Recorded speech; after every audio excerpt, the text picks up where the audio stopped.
Good morning. How are you?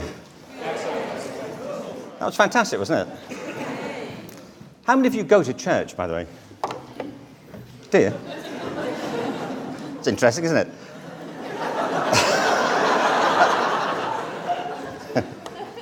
I was brought up in Liverpool, and my brother's here now. There are 7 of us in the family, and we used to go to church in a place called the Foursquare Temple, which was just up the street from where we lived. And the reason we went there, it was the nearest church to our house.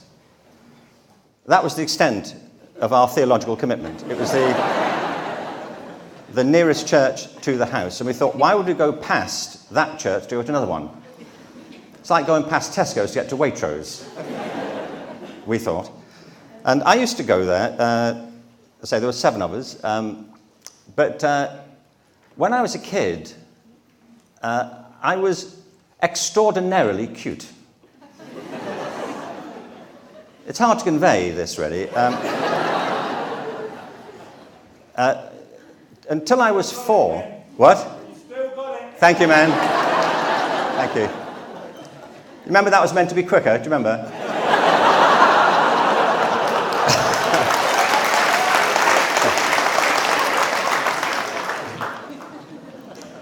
Half price if you're late. No, till I was 4, my dad was convinced that I was going to be a football player. In fact, my brother John, who's here right now, became a football player, and so did my brother Neil. They were both taken on by Everton. And but until I was 4, I was the fit one. Actually, you weren't born at the time, so it did give me an advantage, I have to say. But small genetic head start.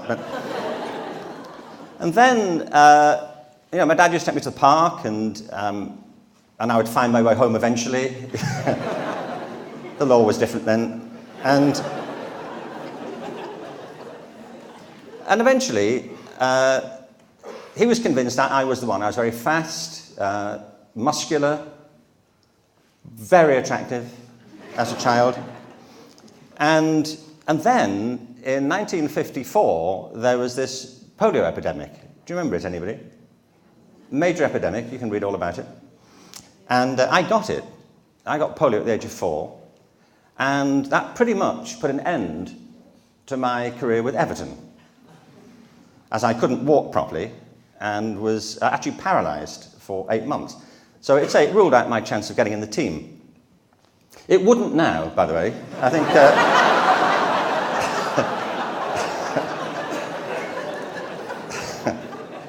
I think there'd be some excitement if I were to put my name forward for Everton at the moment. But my dad was, obviously devastated, as was my mother, And, I recovered, I was in hospital for 8 months, and then, and I recovered, and I came out of hospital looking extremely cute. I was wearing 2 calipers, I had a wheelchair, crutches, long curly hair, blonde hair, and a lisp. Come on. Really. People approached me spontaneously in the street to give me money. They did. I was that cute. And in fact, my brother and I used to exploit that, not John, but my brother Ian and I, by mingling among the football crowds in Liverpool, where I would strategically fall over in front of somebody, which would double the donation, normally. Ian has yet to pay me my part, actually, of this particular scam. But we used to go to the church, and it was the Foursquare Temple, which turns out to be an American evangelical church, if you look it up. And it was actually in the old Methodist chapel in our street. But it was founded by a woman called Amy Semple McPherson. I don't know if you've ever heard of her. You should check her out if you haven't. She was one of the first superstar evangelicals. She was American, and she used to fill her church every Sunday 3 times a day with about 3,000 people. And all the old movie stars went to see her, and she sent out these missionaries across the planet to bring the Foursquare gospel to underprivileged families all around the world. And one of them turned up in our street, which is why we went there, rather than to Tesco's. And I used to like going. We used to have, they eventually I stayed on when my brother stopped going, because I couldn't have a good reason not to. And I didn't like to let people down. And I got on with them all right. And they let me take communion, a sort of communion, an evangelical type communion. They didn't have wine. If you're a Catholic, some of you might have been born Catholics, if you go to communion, you can often get a decent claret. It's worth turning up. You might get a decent vintage. Just a tip, don't gulp all of it. That's just a thought. It tends to disaffect the congregation if you finish the entire cup, but hang on to the priest begging for more of it. It's not a good sign. Not a clear signal of your redemption, frankly. But, and also, in place, so we didn't have red wine, we had Ribena. And in place of unleavened bread, we had Nimble. Little squares of Nimble, white Nimble bread. So I formed, a pretty dim view of the Saviour's constitution as a child, frankly. Take this is my blood. Really? This is my body. Are you certain? You need help. That's all I can say. You need urgent medical attendance. But I kept going anyway, and eventually we moved from the area, and I stopped going. But I kept going because I didn't want to let them down. But it became a bit of a drag after a while. The turning point for me was when I was told, I had a chat with one of the teachers in the class in Sunday school, and she got to the point where she said that if you're not saved, you won't go to heaven. If you don't go to church, you won't go to heaven. I said, really? And I was desperately trying to be saved. As a kid, you're lying in bed, because I was told all I had to do was ask. So I kept asking. And the line was engaged, as far as I could tell. But the turning point was that I said, well, hang on. I had this thought. I thought, hang on, my dad doesn't go to church. Is he going to heaven? And I remember the teacher fumbled for a bit, came out with a form of words. And I said, yes, but. There were a lot of conditional clauses in there. And even at the age of 11, I was suspicious of the subjunctive. So I said, yeah, but is he going or not? And she said, well, if he doesn't go to church, if he's not saved, no, he won't go to heaven. I said, and therefore, what? So we'll go to hell, she said, after the long night had worn on at this point. But so I made up my mind at that point. I thought, well, this is either nonsense or I'm going with him. If it's good enough for him, I want to be there, frankly. Now, I would like to say that my views on religion have matured beyond this point. They haven't, frankly. They haven't. And, which is not to say I do not have a deep interest in spiritual things, which I do, but I've always been, myself, at a distance from organised religions. Not recommending that, I'm just saying this was the case. But what happened was that some years later, my mum ran into this teacher in the street. She wasn't driving a car at the time. She was took her some time to pinpoint her in the middle of the road, but she got her anyway. But it wasn't easy. No, but she ran into her and she said, she's a great woman actually. She said to my mum, "How's your Kenneth doing?" And she said, it was great, actually. I was teaching at the University of Warwick at the time, and she said, he's great. He's teaching at Warwick University. And she said, he was always a great inspiration to us. And my mum said, who? Our Kenneth? Have we got the right one? And she said, yes. He said, because he kept coming to the church every Sunday. We'd see him struggling down the street in Liverpool on his crutches. And there were months there where we thought we'd have to close the church because of the low congregations. And it was the sight of him turning up every week that kept the place open. And I thought, how ironic is that? Because I was lying in bed of a night praying for it to close.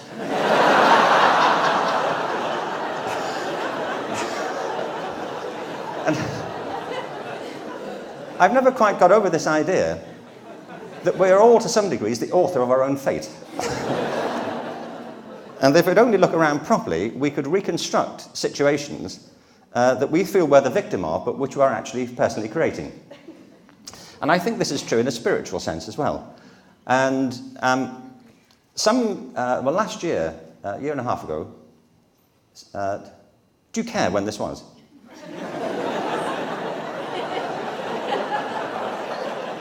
How important is it to you that I get this date right? I mean, I can Google it now if it matters. Take my word for it, this happened. September of 2009. Terry, my wife, and I, is here today. We're at there's a fantastic event called the Vancouver Peace Summit. And the Peace Summit was for about 2,000 people. It was organised by the Dalai Lama Centre in Vancouver. And I had to moderate the opening session. There were, I say, about 2,000 people there, and the panel was amazing. It was Pierre Omidyar. Do you know him? He's the founder of eBay, which was a good idea, wasn't it? I was really close. I had D-Bay, you know, like that close. But Pierre got eBay, and Matthew Ricard, do you know of him? He's originally a French cell biologist. Well, he was originally a baby, but originally, if I'm being honest. But he became a French cell biologist, but he became a Tibetan monk. His father was a philosopher, and he said they used to have all these people come into the house all the time when he was a kid. He was a very prominent philosopher, his father. And he said, you know, we had Samuel Beckett come to the house, and Albert Camus. This great raft of French intellectuals used to come to the house and have dinner with them. And he said it was heady, you know. They had Jean-Paul Sartre came and Simone de Beauvoir. He said we were in the thick of French intellectual life. And as a kid, he was invited to join the tables. He said, but he realised there was something about it that never quite struck him until he saw a film or a news report of some Tibetan monks who'd shown up in Paris. And he said they looked incandescently happy. He said it was like seeing some of the prophets, you know, come back from ancient times, and you know, sitting there with their robes and long hair. And he said they were exuding this sense of happiness. He said, whereas all these intellectuals that come into the house were as neurotic as you could imagine anybody could be. You know, they were the smartest people in the Western tradition, but they looked completely racked with uncertainty and anxiety, and smoking themselves to death, and you know, drinking vast amounts of booze, and you know, pronouncing on the principles of a good life. And he said, I wasn't completely inclined to their view, frankly. So he went off to Tibet and joined a monastery, and he's been a monk now for over 30 years, and he's been a close associate of the Dalai Lama. And also, he's taken part in all kinds of research into the effects of meditation on the brain. You know, the Dalai Lama is actually very interested in the science of meditation. So Matthew Ricard is, Mathieu, do the French for you. Matthew is officially recognised now as the happiest person on earth. Honestly, that must be a burden, mustn't it, socially? Mustn't it? You can't show up anywhere and be miserable. You know, people get you under the Trades Description Act. I mean, what's this, you know? You run it down in the street and you have to smile and say, this is great, honestly, this is great. Mfo Tutu, who's Desmond Tutu's daughter, who's living in his tradition. She's also a cleric in South Africa, doing wonderful work, particularly with women in South Africa. Eckhart Tolle, on the platform, you know his work. He wrote a book called The Power of Now. Fantastic book. So that was the panel, plus the Dalai Lama. That's the panel, and I'm having to moderate this conversation and introduce it. One of my first problems was I had to introduce the Dalai Lama. You know, I mean, Morgan thought she had a problem introducing me, you know, but frankly, it's a pushover. I thought, what do you say about the Dalai Lama? And then I thought, actually, I don't need to say anything, do I? Because anybody whose name starts with the...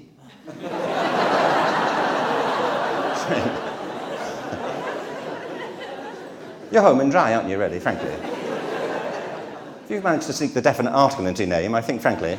You know. Which Dalai Lama will I be introducing? That would be the Dalai Lama. Anyway, we had this, the session was called World Peace through Personal Peace. That was the theme. We had 2,000 people and an hour to sort this one out. And so we were just killing time for the final 20 minutes, frankly. You know. What shall we talk about now, having sorted that one out? But the Dalai Lama said lots of wonderful things. He does. One of the things that happened, he said, somebody asked him a question, not in the session I was moderating, but the one that followed it, but it was being moderated by Mary Robinson. All the sessions were moderated by people called Robinson. It didn't really matter. That was the only qualification. And he's working his way through the alphabet at the moment. He'll retire in about 5 years' time when we get to X's. But somebody asked him a question, and Mary Robinson said, Your Holiness, what do you think of this? And he thought, for about a minute. He kind of leant forward. We all mentally leant forward towards him, all 2,000 of us, thinking this is going to be great. It's the Dalai Lama, She asked him this question, and he paused. And we waited for what we know is going to be something sensational. And then he said, I don't know. Well, we were taken aback. We thought, what do you mean you don't know? You're the Dalai Lama. We don't know. But you're supposed to know. But what was wonderful about it was a real moment of permission for the whole room. Because his point was, and he talked a bit about it later on, is that what he said was, I don't know, I haven't thought about that. And his point was that he doesn't want to say he knows things he doesn't know. I just haven't thought about it. I've thought about a lot of stuff. Not that.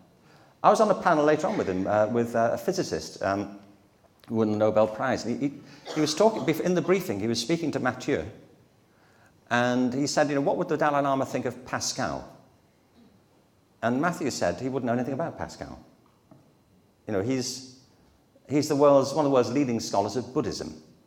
He doesn't claim to know everything in the Western philosophical tradition or Western literature. And I just thought it was wonderful of him to say, I don't know. Because in our culture, not to know is to be at fault socially, isn't it? People pretend to know lots of things they don't know. Because the worst thing you can do is appear to be uninformed about something, to not have an opinion. And our news media fuel that idea. They bring people on for instant opinions about things they don't know anything about. And I feel this particularly because I work a lot in education. And education is filled with people politically who pronounce on education who know nothing about it. I can think of one example as we speak.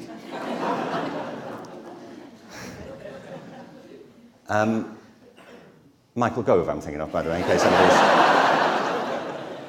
you're wondering what I'm talking about. So I think that's important, that we should know the limits of our knowledge and understand what we don't know, and be willing to explore things we don't know without feeling embarrassed at not knowing about it. But he also said something very interesting, which connected to some work John, my brother's doing. John is putting together our family tree at the moment in Liverpool. It's one of the differences. We were born into a big working-class family in Liverpool. And one of the differences, I think, between working-class families and middle-class families of long standing is that or upper middle class or aristocratic families in this country, is that people from working class backgrounds often know nothing about their own origins. They don't know much more than 2 generations back. They might know their great-grandfathers. Do you agree with me? Whereas you go to country houses and their ancestors are on the wall and people are brought up knowing where they came from, or some version of it anyway. And there's a big thing now. People are trying to check out their ancestry, and John's doing it for us. So he's putting together our family tree. It's not much of a tree, really. It's more like a shrub with a curious blight in the roots down there. But he found something very interesting, which was that 7 of our 8 great-grandparents, you have 8, 7 of them were all born in the middle of the 19th century within 2 miles of each other in the same part of Liverpool, the same parish. That's how they met. That's my version of how they met. You might take a different view and say, no, the cosmos so arranged things. that these 8 soulmates would converge in the same point in the space-time continuum and meet each other and fall in love and continue the process that led to me being here. That's one version of it. That's a possible reading. It's not the one I'm inclined to. I think people just had lower standards then, frankly. I think people ran into each other in the street and thought, "You'll do." Frankly, this is not too embarrassing. I could spend my life with you without feeling socially ostracized. I don't think they were less happy for it either, by the way, but they weren't besieged by images on the internet, or TMZ, or Hello magazine. They didn't know that Angelina Jolie was an option, really, and, or waiting for Brad Pitt to show up in the shop. There's no, "You'll do." And the thing is, something the Dalai Lama said was this, that if you think about your lineage, your personal lineage, you sitting here now, if you think of the number of people who had to meet each other down the centuries, and the circumstances that had to come about for them to meet each other, however they did that, however they bumped into each other, how many people had to do that in how many different circumstances, in how many different settings, through the long march of time, till eventually your parents met, and under whatever circumstances you were then conceived, and then now here you are. The Dalai Lama's point is to be born at all is a miracle. It's a miracle that we're here. And congratulations, by the way. You made it, where billions didn't. But here you are, and you've made it. And you're not here for long. With the following wind, you've got probably 90-odd years, which is the blink of an eye in cosmic terms. And his comment was simply, he didn't say this in Vancouver, he said it in a book he was writing about meditation, but he said, to be born at all is a miracle. So what are you going to do with this life? Now that you have it, what are you going to do with it? You're going to waste it? You're going to do something interesting with it? You're going to do something that matters to you or not? And this, to me, is where this idea of passion comes in. I published a book last year. I think you've got a copy of it now, haven't you? Have you paid for it? I don't see why I should summarise it if you haven't paid for it, frankly, but who has paid for it? I'll talk to you privately later on. Okay, yeah, come on, we'll go to the pump. No. One of the things that struck me for a long time is that very many people, I'm not saying this is true of you, I don't know, but you'll know if it's true, or you'll know if it's true of people you know, but very many people spend their entire lives doing things they don't really care for. They just get through the week, one way or another. They, endure their lives and wait for the weekend. With no real sense of fulfillment, a kind of general sense of tolerance for it, or not. And if you want evidence for that, you've only got to look at the annual receipts of the pharmaceutical companies and the brewing companies. You only have to look at the levels of crime and of disengagement.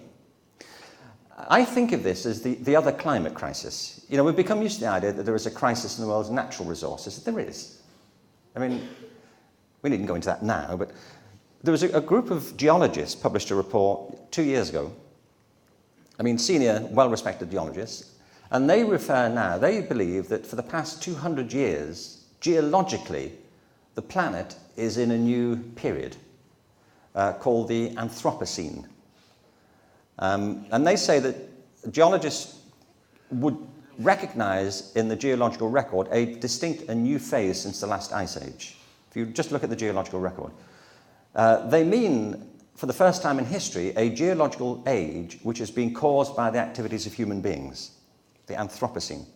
And he said you can see that in carbon deposits, in the extinction of species, in the changing constitution of the oceans and of the atmosphere.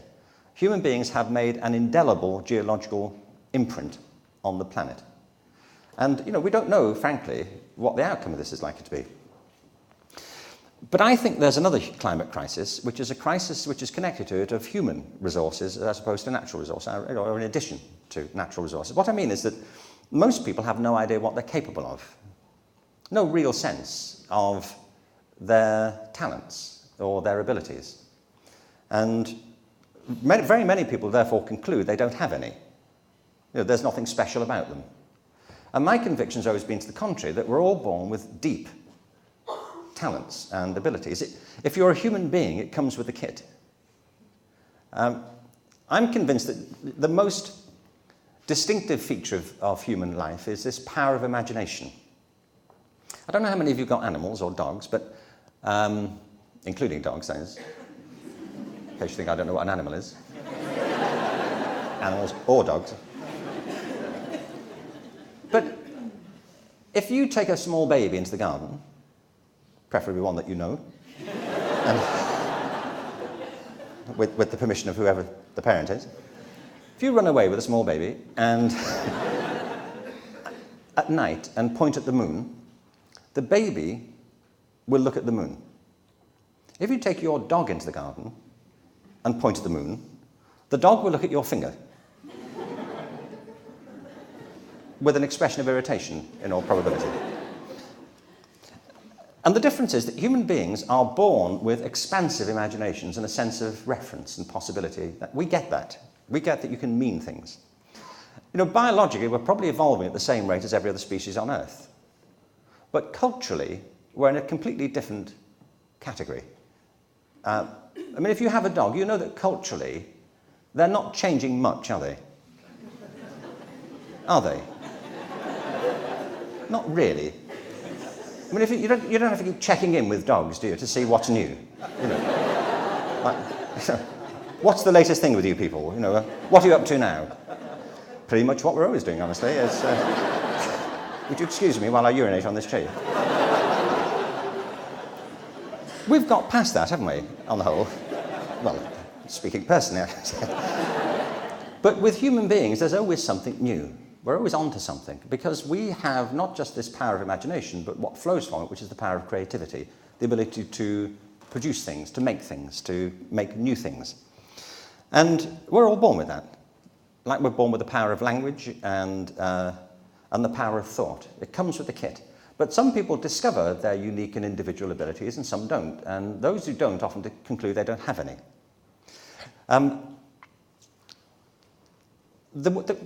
I also meet people who absolutely have found what they think is their natural place, their natural talents, and they love what they do and the lives that flow from it. They are, to use that expression, they're in their element. To be in the element, being in your element is two things, at least. One of them is you're doing something for which you have a natural capacity. Now, you get it. One of the people I include in the book is a guy called Terence Tao, and I mention him because he's particularly gifted in something I'm not good at, which is mathematics. Terence is a mathematician. He works at UCLA in Los Angeles. When I say he's a mathematician, he's actually probably the most accomplished mathematician on the planet. He's known as the Mozart of math. There's no S in mathematics in America, as you know. You'd think it would be plural since it was mathematics, wouldn't you? But anyway. Terence, when he was 3, taught himself to read by watching Sesame Street. So he has a rather curious accent. That's a consequence. At the age of 4, he was doing double-digit equations, which I still can't do. At the age of 8, he took a college entrance math exam and got 98%. At the age of 20, he got his PhD in pure mathematics. And at the age of 30, he was awarded the Fields Medal for Mathematics, which is equivalent to the Nobel Prize. It's reasonable to say, isn't it, that Terence gets math, isn't it? I think Terence has got the hang of this, frankly. He has a natural aptitude for it. Somebody else I included in the book was a woman called Ava Lawrence. I don't know if you've heard of Ava Lawrence. Ava Lawrence, I met her on a plane. And I don't think I've told Terry about this yet, but anyway. As we're in a public place, I feel fairly secure now. And it helps to talk, doesn't it? Actually, truthfully, I never speak to people on aeroplanes. I fly a lot and I never speak to people on aeroplanes if I can possibly avoid it. Because you get trapped. You know what I mean? You're on a plane for 6 hours and you get trapped with a perfect stranger. And it may or may not be interesting. And what if it's not? You know, I mean, I don't mind talking to people when the plane lands. When we're taxiing to the terminal. I would much rather regret the 6-hour conversation we didn't have. just mean, than the one I had to put up with. I was on a flight a year or so ago to Hong Kong from Los Angeles, and it's a 14-hour flight. And as the plane was boarding, they hadn't closed the door yet. The guy next to me, you could tell he was bursting for a conversation. You can tell people fidget, don't they? And they kind of clear their throat and look at you, and you think, he's going to ask me a question. And I'm doing everything I can to appear socially unappealing. And I thought, what's his line going to be? What's his great opening going to be? And it came, as the people were still boarding. He turned to me, he said, so, you going to Hong Kong?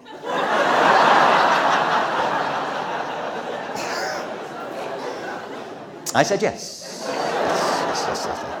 That's why I'm on the Hong Kong flight. In fact, we're all going to Hong Kong. It's not just me by any means. It's the entire plane is going to Hong Kong. Speak to them. There are 500 of them. Anyway, I busied myself in my book. I was reading Moby Dick. Eventually, I got round to Moby Dick, and he waited for me and he said, so, you're reading Moby Dick? I said, excuse me, I'm going to the toilet. So I did. I went to the toilet. And it's the longest time I've ever spent in a toilet, actually. 14 hours altogether. But I did finish Moby Dick. I was landing in on this flight into Florida, and there was a woman sitting next to me, and she was a beautiful woman in her 40s, I think she was. And actually, we got talking. She asked me a question. And I imagined, you extrapolate. I didn't know if she was in the media, something in the media, I don't know, or the design industry or something, I didn't know. And I asked her what she did, and she's a professional pool player. You can check her out. Eva Lawrence, she's known as the Striking Viking. She's from a small town north of Stockholm. John and I were in Stockholm this week. And when she was, I think, 12, she was following her brother around this village. The way kids do, they follow their older siblings around. And he wandered into a pool hall, and she said she stopped at the door. And she couldn't believe what she was seeing. I said, what? She said it was like Aladdin's cave. It was fantastic. It was this dark space and these pools of green light, and people bowed over these tables, and it was like church, she said. There was this clicking of these balls and these beautiful colours swirling around the green tables, she said, and they were so intense. And she said she sat there entranced for about 2 hours, and she worked out what they were doing, that they had to get the balls down in a particular sequence. And then she said the real breakthrough was I realised I had to use the white ball to do it. She said it was unbelievable. And so she started going regularly, and she got the permission of her parents to go, and she went every evening. In fact, they knew the guy around the pool hall, so he let her use the office at the back to do her homework after school, then she could practice for a couple of hours. Anyway, she went on to be the local champion. She took part in the regional championships. She became Swedish national champion, women's champion. She took part in the European champions and won those, and then she moved to America, this is years later, in her early 20s, to the World Championships, where she lost. And she said, I was kind of relieved in a way, because I thought the world's number one would be a lot better than I was, and she was. Anyway, she set up then the first women's pool league, which is now an international thing. She runs tournaments, she gives master classes, she's written books, she has had her own TV show. She loves it. And she said, I still, when I go to the pool table, I don't know, I couldn't tell you if I'd been there for 20 minutes or 3 hours. I got so lost in it. She said, the interesting thing to me was, I couldn't stand geometry at school. I had a particular thing about geometry, I couldn't stand it. I couldn't get my head around it. She said, but pool is all geometry. When the balls move, you just see new angles opening up and new shapes. She said, I actually use pool now to teach children geometry, the thing I didn't like. And one of the ways you know that you're in your element is that your sense of time changes. If you're doing things you don't like, an hour, 5 minutes feels like an hour. But if you're doing things you love to do, an hour feels like 5 minutes. And this is the other element, so to speak, of the element. One of them is aptitude, but the other is passion. It's not enough to be good at something to be in your element. I know lots of people who do things they're good at that they don't like. They're just good at it. One of the, I published a book in the early 80s called The Arts in Schools. I don't know if any of you know this book, but it was with the Gulbenkian Foundation. We had a brilliant editor on the book called Millicent. And I asked her one day over lunch, I said, how long have you been an editor? She said, about 5 years now. Well, she was in her late 30s at that point. So I said, well, what were you doing before? She said, I was a concert pianist. I said, well, what happened? Bit of a segue, isn't it? By the way, this happens, doesn't it?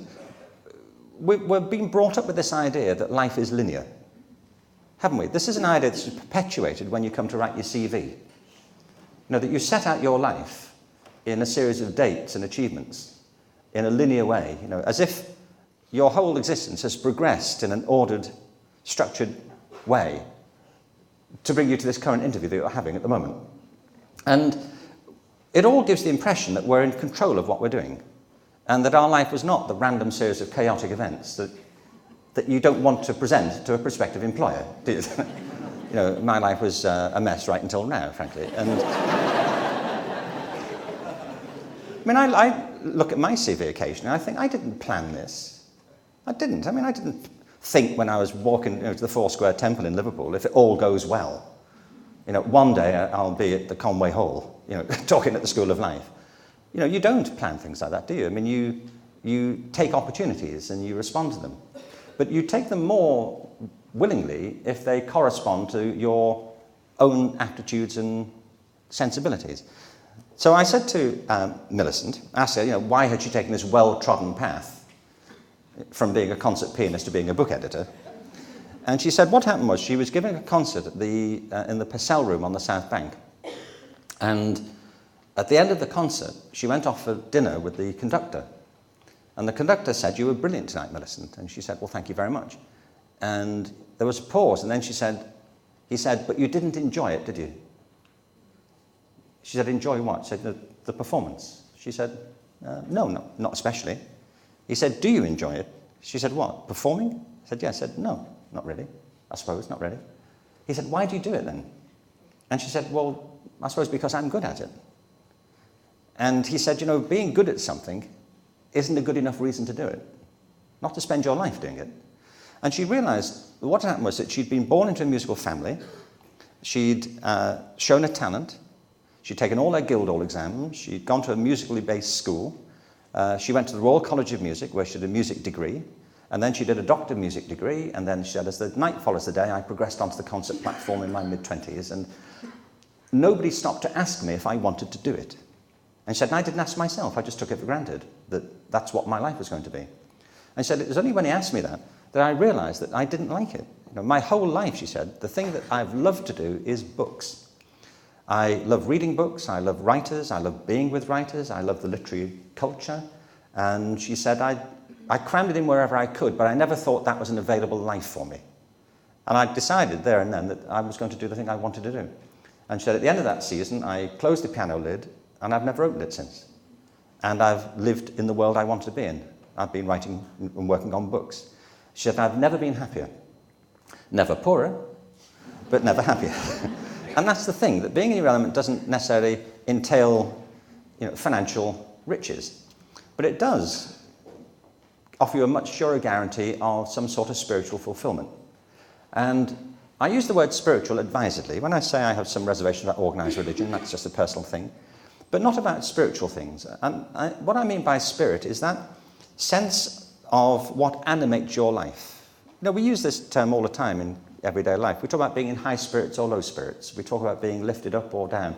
If you're in your element, doing whatever it is that you love to do, then at the end of the day or the end of the week, you can be physically exhausted by it, but spiritually uplifted.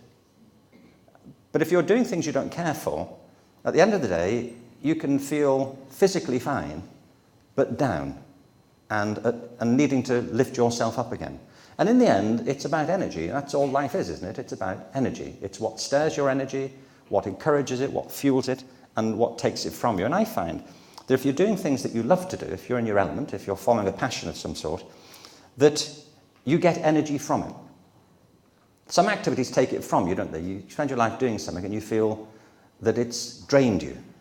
But I see people doing things they love to do, and their energy levels have risen because of it, because they take energy from the activity. It doesn't drain their energy. And since life is essentially energy, it seems to me rather important that we try to pursue those things for ourselves.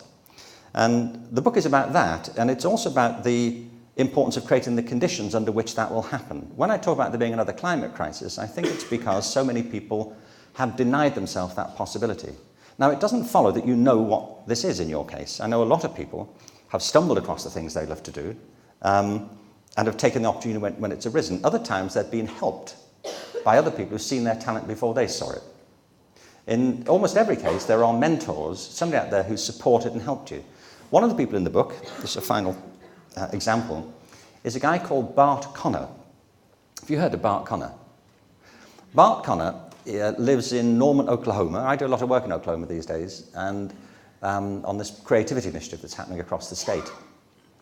When Bart was 6, he discovered that he could walk on his hands as easily as he could walk on his feet. Now, we don't know how he discovered this, but he did, and he said it wasn't much use, but he was in demand socially, and he said, whenever there was a party at the house and the conversation stalled, his dad would say, Bart, just do the hands thing there, boy, would you?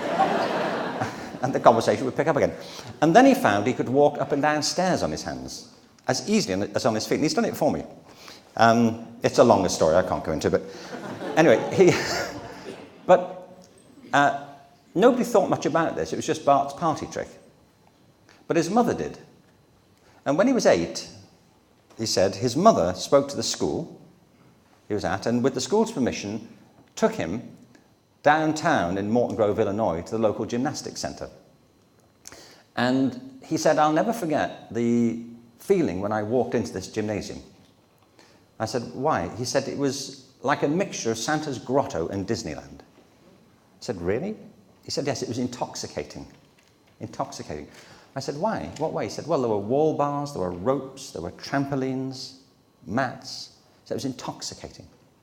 Well, is that how you feel when you walk into a gymnasium? Is it? Looking around, not everybody, I feel, has this feeling of finding it intoxicating. I don't find it intoxicating to go to a gymnasium.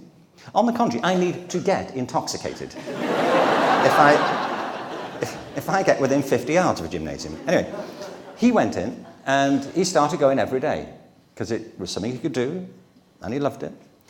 10 years later, he walked onto the mat at the Montreal Olympics, representing the United States in the male gymnastics squad. He went on to be the most decorated male gymnast in American history. He lives now in Norman, Oklahoma. He's married to Nadia Comaneci. Do you remember her? She was the first perfect 10 in women's gymnastics. They have a wonderful little boy called Dylan, after Bob Dylan. Why not Bob?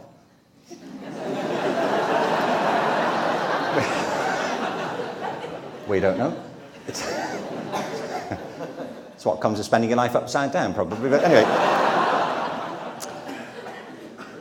he and Nadia have their own gymnastics centre. They're leading members of the world's Special Olympics movement. So between them, they've helped to liberate the gymnastic capabilities of thousands and thousands of athletes with special needs. Now, just 2 quick points about this. The first is that Bart's mother could have said to Bart, stop it with the hands thing. Could she? When he was 6, like, we get it. We get it. You can do it. Now get over it. And get on with your homework. Do what you're meant to do. But she didn't. She encouraged him. And because of that, he went on to have this extraordinary life. But the other point is that even though she encouraged him, she couldn't have known the journey he was about to take. She couldn't have anticipated it, could she? Because life is not like that. It's not linear.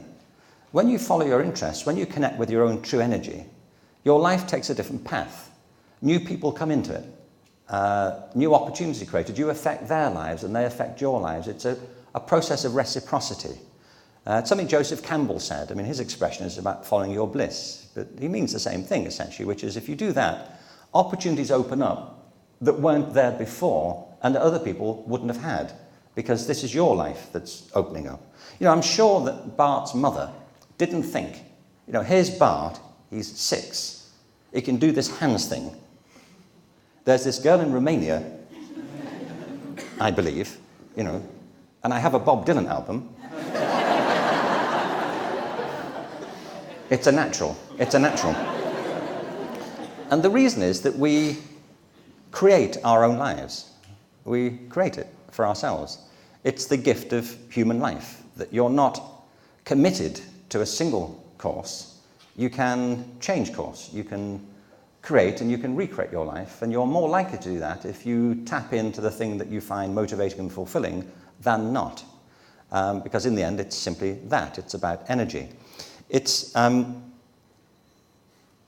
last example of this is our son went to the University of Southern California, and it was interesting to me because it's quite an expensive place. And on the first day, Terry and I went along, and all the new students were taken off for their academic briefing, and we were taken off to the finance department for a form of grief counselling. And we just spent the afternoon tearing up cheques till it didn't hurt us anymore. But one of the professors there gave a great talk. He said, now that your kids are here, leave them alone. Spare them your advice if you can.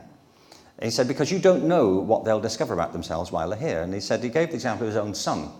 He said, when his son had started at USC to about 12 years before, 10 or 12 years before, he said he was planning to do classics. He was going to major in classics.